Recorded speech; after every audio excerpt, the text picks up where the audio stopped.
Think magnet recognition is just a fancy title? Well, in today's video, I'd like to challenge that line of thinking, and I'd like to encourage you to maybe shift or widen your perspective a little bit. In today's video, we're going to be talking about how the journey to magnet recognition, as well as the ongoing journey of maintaining that recognition, can truly be a transformative process for any organization. And then in that process, how you can really elevate nursing care, nursing practice, the nursing practice environment, and of course, the North Star is improving your patient outcomes. So let's talk.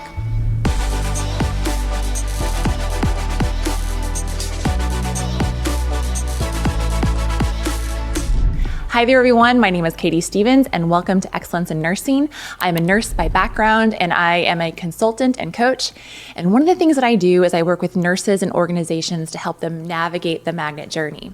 And one of the things in doing so that I'm really passionate about is working with nurses and healthcare teams to help them understand the transformative power of the magnet journey and how it can really elevate nursing culture and really improve patient outcomes in that process. So before we dig in to the full content of today's video, I'd like to just kind of at a high level talk about what we're going to be discussing. So the first thing we're going to talk about is a brief history of magnet recognition. And the reason we're going to do that is to provide some context. And then the second thing, once we have that context, is we're going to talk about what magnet is and how it works in it has a dual role as both a formal credential, formal designation, as well as how it can be used for a framework for continuous improvement and growth of any organization.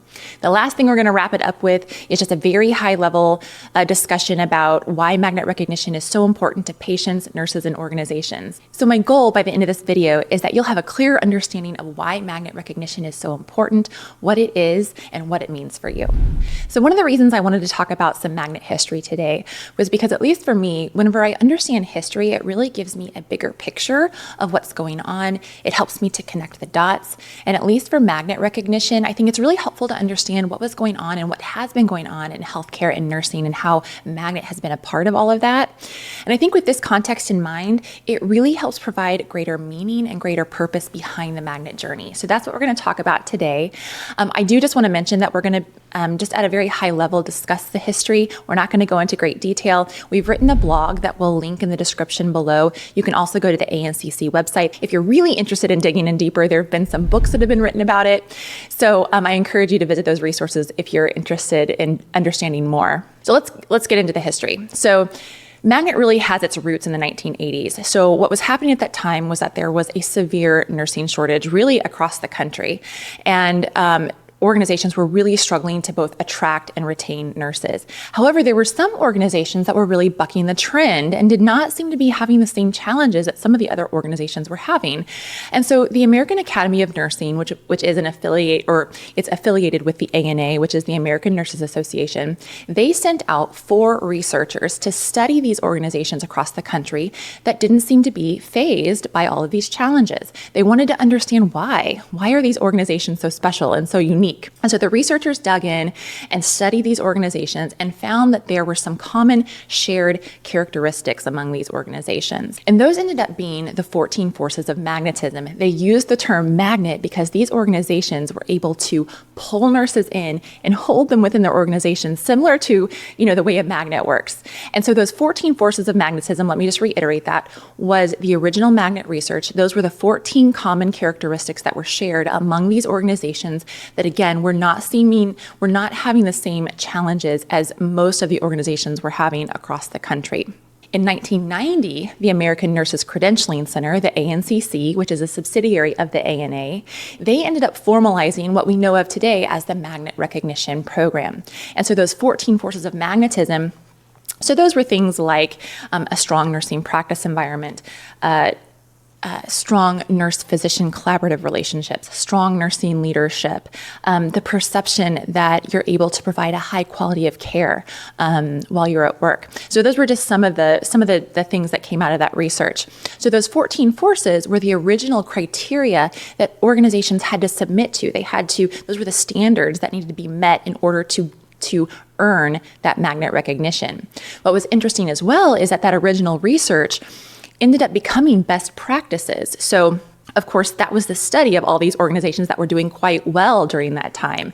And so hospitals that were really struggling, they were able to use the 14 forces as basically a framework for how to get themselves out of this crisis mode. How could they use these best practices that other organizations were doing? How could they use some of those ideas to start building a better environment and building a better culture for nursing so that they too could start to attract and retain nurses? So moving forward, so Magnet has definitely evolved over time. And in 2008, one of the biggest evolutions was the Magnet model that will pop up on the screen here.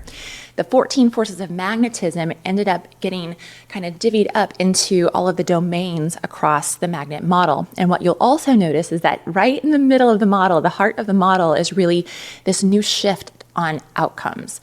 So the 14 forces was kind of a linear model. And so it really was kind of this checklist that you had to, it's a simplified way, of course, to look at that, but it was kind of a checklist to see like, okay, are we doing this? Are we doing that? Can we prove this? And so this new focus on outcomes really kind of elevated that to show, okay, it's fantastic that you're doing all of this work over here. That's great. But what difference is that making to both your nurses and to your patients? Are you, having increased retention rates? Are you having, a positive nursing satisfaction and engagement? Are your patients improving in terms of their clinical outcomes and their patient experience? So that was really a huge shift in Magnet, as well as for organizations, was really proving through your outcomes and your results that you're having truly having an impact on your nurses and your patients. But as of today, there are well over 600 organizations worldwide now. It is a worldwide movement. There are over 600 in the United States alone. Again, there are multiple countries that have Magnet-recognized organizations within them, and that there are even more that are on the journey that are really working at how do we put Magnet principles, these best practices into place to really support nursing and our patient care. So I think it's really great to understand this history because for me, at least, it helps me understand that the heart and the spirit of Magnet is really about creating environments that help draw nurses in, that help support their growth, and that really, at the end of the day, lead to better patient outcomes. So that is the purpose there. And that's why I wanted to talk a little bit about the history. So now let's move on to defining what Magnet recognition is. And I usually look at this in two different ways. Other people might have even other ways that they like to look at it, but I usually frame it, at least in my mind, in two different ways. One is, of course, it is a formal recognition of excellence. It is truly the highest honor that an organization can receive for demonstrating and proving nursing excellence. It is a rigorous credentialing process, if anyone's been through it. You really do have to prove positive outcomes for patients, for your nursing practice, for leadership. And so that is, of course, the first way that I usually frame, of course, what is Magnet recognition, is that it is a formal designation for an organization, proving that you've reached an incredible standard of excellence in terms of your nursing practice and your patient outcomes. So the second way I like to look at this is that Magnet is also a great blueprint for continuous improvement and growth.